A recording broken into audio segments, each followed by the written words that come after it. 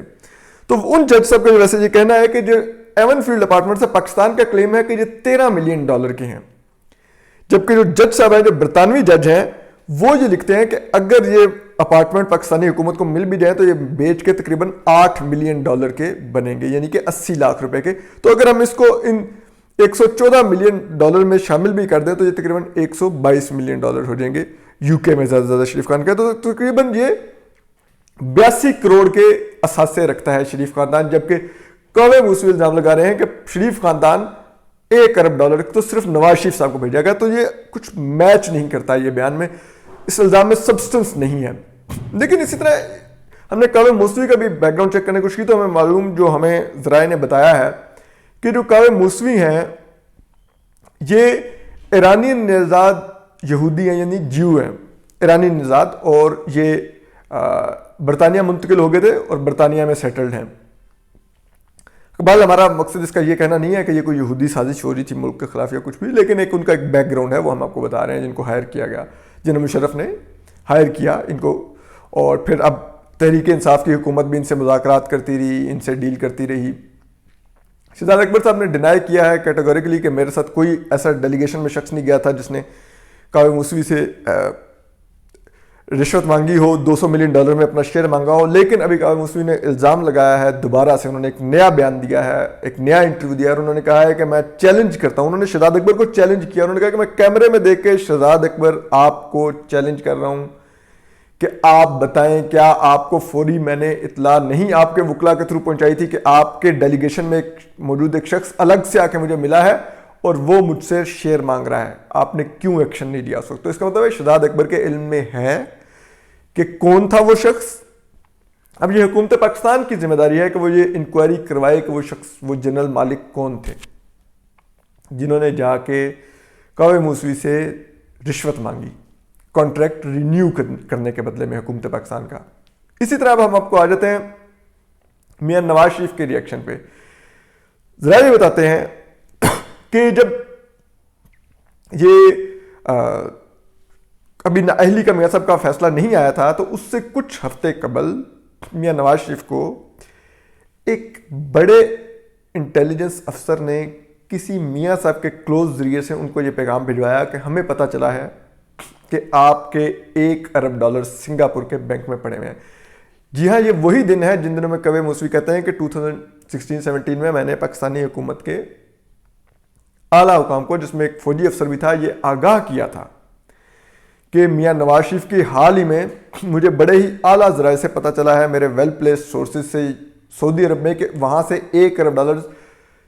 Singapore کے ایک bank میں میاں نواز شریف کے لیے ٹرانسفر کیے گئے ہیں۔ تو یہ انہی دنوں کی بات ہے، تو ایک انٹیلیجنس سورس نے میاں صاحب کو یہ پیغام بھجوایا،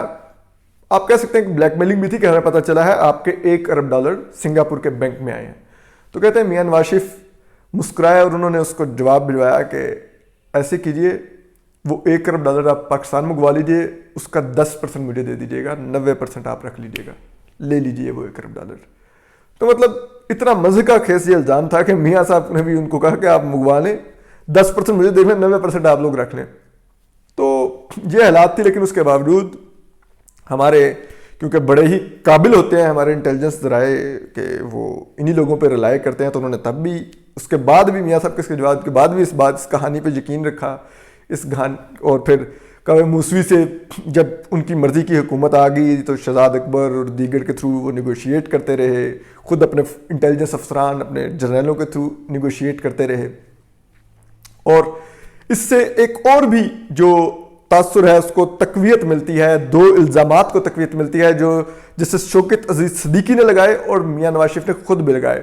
میاں نواز شریف نے کہا، اور زیادہ تر انہوں نے جس شوکت عزیز صدیقی کے بیان پر رلائی کیا، انہوں نے کہا کہ انٹیلیجنس والوں نے مجھے، خفیہ اداروں نے، فوج کے خفیہ اداروں نے، فوج نے مجھے، انہوں نے فوجی اسٹیبلشمنٹ کی قیادت پر الزام لگایا کہ انہوں نے مجھے سازش کر کے مناہل کروایا اور مجھے حکومت سے نکلوایا اور میری حکومت بھی ختم کروائی۔ اور یہی الزام جو جسٹس شوکت عزیز صدیقی ہیں جو اسلام آباد ہائی کورٹ کے سابق جج ہیں، جن کو سپریم جوڈیشل کونسل نے ثاقب نثار کے سپریم جوڈیشل کونسل نے، جس میں نواز شریف کو نااہل کرنے والے آصف سعید کھوسہ بھی شامل تھے، ان لوگوں نے مل کر مجھے نااہل مجھے جسے کہتے ہیں ریموو کیا جج کے عہدے سے، کیونکہ میں نے یہ الزام لگایا تھا، انہوں نے یہ ایک الزام لگایا تھا راولپنڈی بار میں تقریر کرتے ہوئے کہ ایک جنرل ان کے پاس آئے اور انہوں نے جو کہ ابھی D G I S I ہیں لیفٹیننٹ فیض حمید کہ یہ آئے میرے پاس اور انہوں نے کہا کہ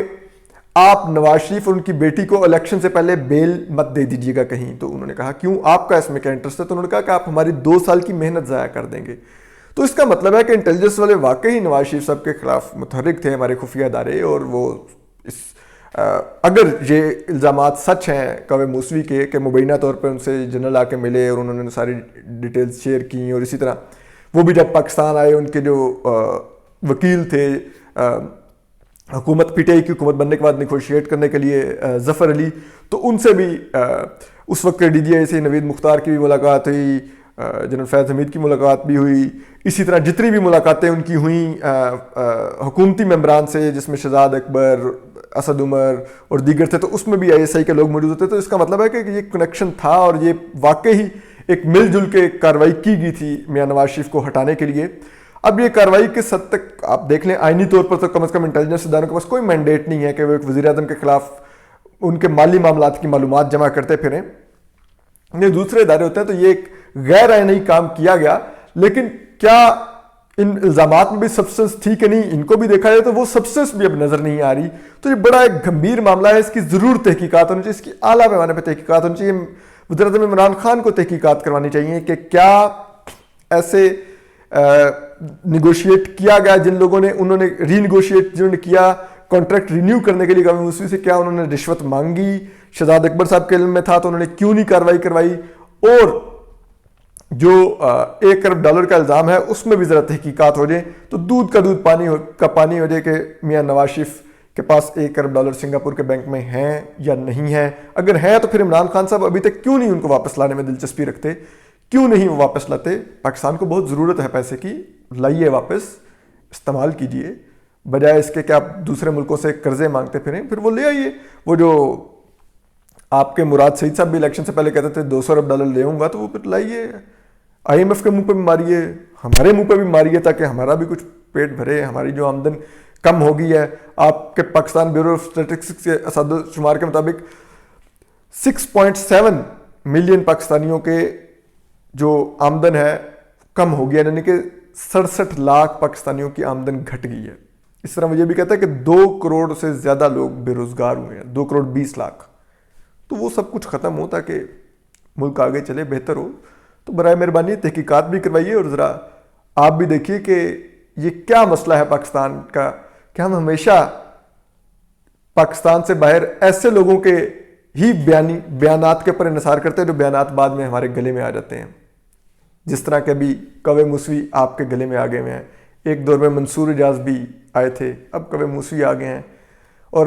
منصور اجاز کے چکر میں ہماری ریاست نے ایک پاکستان کے بہترین دماغ کو بلا وجہ دشمن قرار دے دیا.